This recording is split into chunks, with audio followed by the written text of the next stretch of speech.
Action 9 is investigating growing concerns that popular antibiotics could carry devastating side effects. Side effects as serious as ALS, Parkinson's, even death.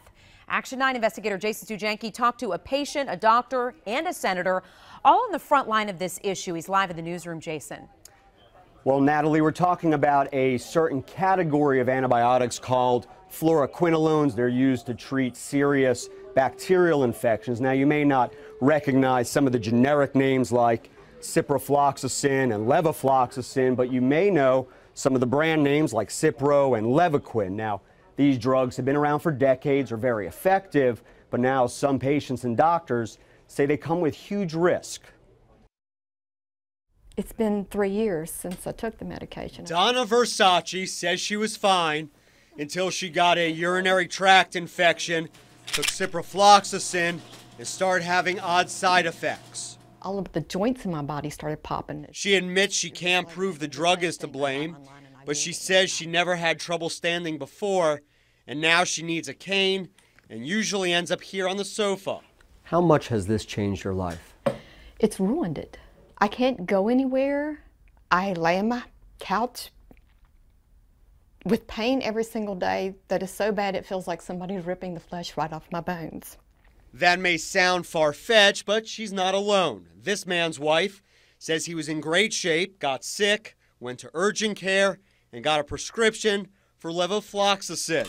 She says he took just 2 pills, and days later, he was dead.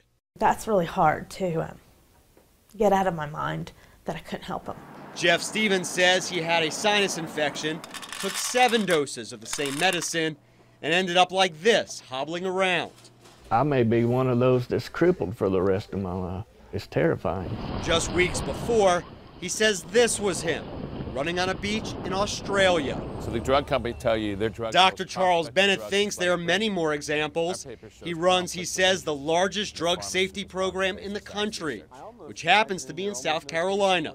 He says his group gathered thousands of stories from people who reported these side effects from those drugs. Muscle weakness, heart disease, hearing loss, depression, nerve damage, and death. Some of these side effects occurred after 2 or 3 doses of drug.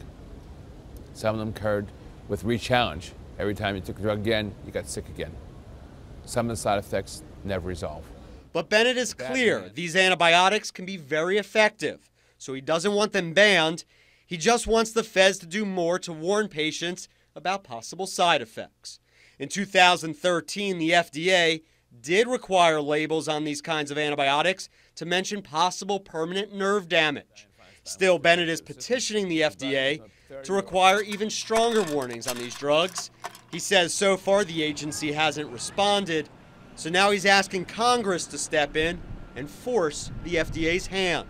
Because I think if we get the grassroots from the Congress, from the Senate, we're going to get it turned over.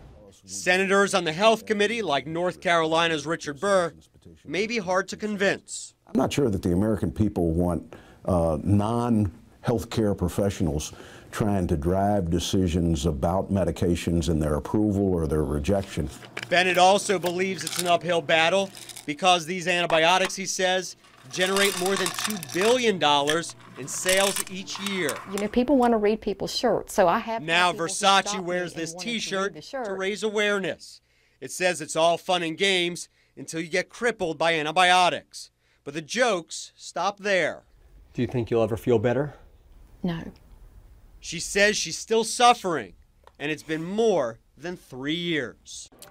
Now, about a dozen different companies make these drugs. They say, for the most part, the benefits outweigh the risks. For example, Janssen Pharmaceuticals, which makes Levaquin over here, told me, quote, that it's part of a class of medications that's been used for more than 20 years to treat infections, including those that may be serious or life-threatening.